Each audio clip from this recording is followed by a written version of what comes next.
1. Technological nature. You may have heard this term. It's a term used to describe a picture of a natural scene that's been produced using computer graphics, so that basically it isn't a real view, say of a garden or field. It's a virtual one. It's a picture that looks like a real scene. Now, looking at scenes of nature is known to have an effect on people's health and well-being. So, for someone who's ill, for a patient in a hospital, does a virtual view of a garden have the same impact as a real one? Does it have the same beneficial effects when you look at it? Because that would be good. Well, if you test this out, if you put a group of people in a room with a real view and another group of people in a room with a virtual view, an unreal view, you can see what happens when they get stressed. If you give both groups a task that is slightly stressful and increases their heart rate, and what you'll find is that the people who have the real garden scene outside their window to look at, their heart rate goes back to normal more quickly than those of the people in the other group who only have a virtual view to look at. So, yes, there is a difference.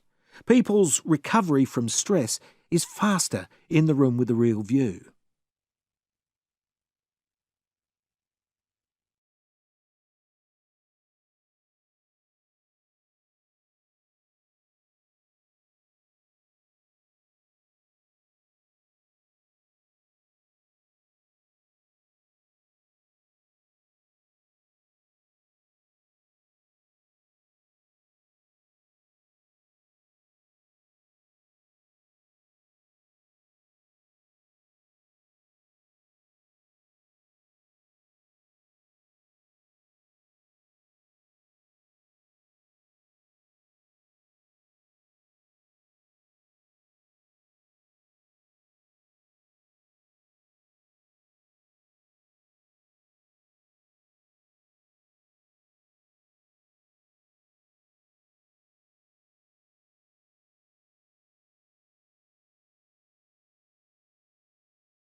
Two.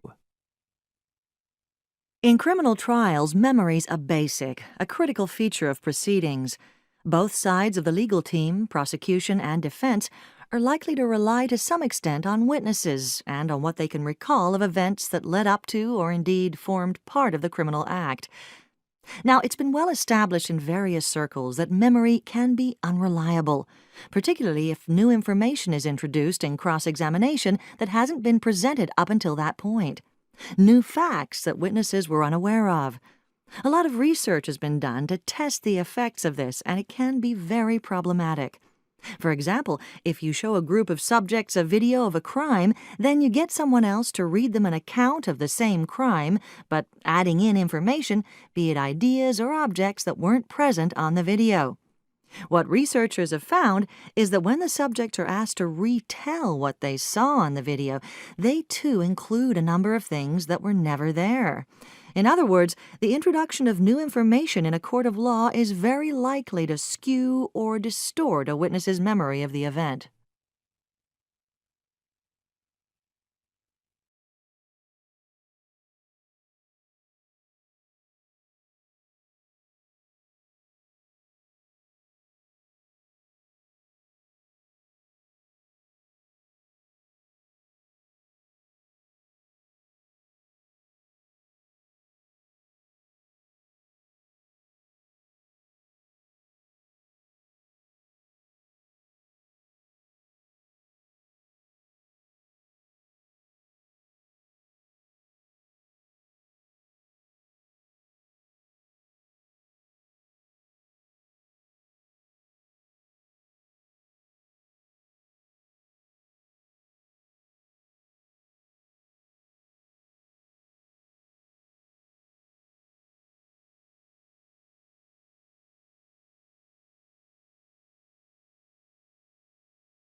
1.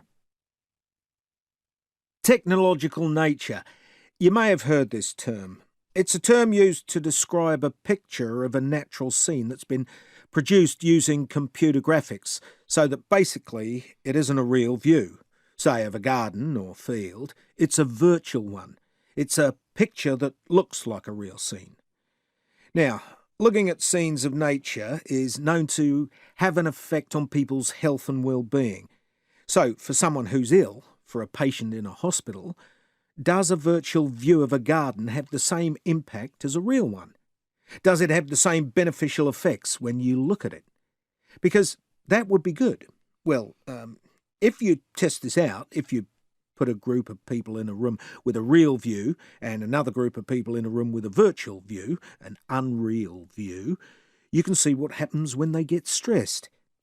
If you give both groups a task that is slightly stressful and increases their heart rate, and what you'll find is that the people who have the real garden scene outside their window to look at, their heart rate goes back to normal more quickly than those of the people in the other group who only have a virtual view to look at. So, yes, there is a difference. People's recovery from stress is faster in the room with the real view.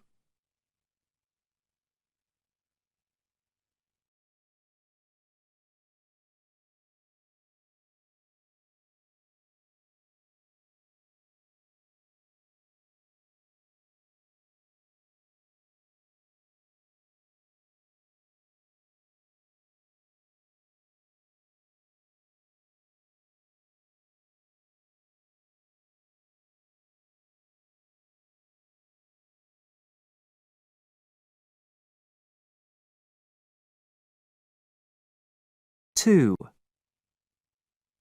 In criminal trials, memory's a basic, a critical feature of proceedings.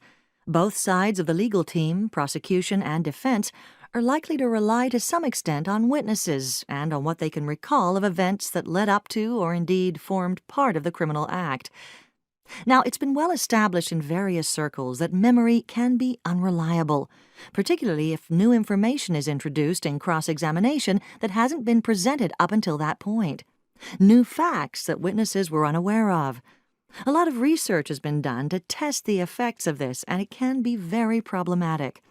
For example, if you show a group of subjects a video of a crime, then you get someone else to read them an account of the same crime, but adding in information, be it ideas or objects that weren't present on the video. What researchers have found is that when the subjects are asked to retell what they saw on the video, they too include a number of things that were never there. In other words, the introduction of new information in a court of law is very likely to skew or distort a witness's memory of the event.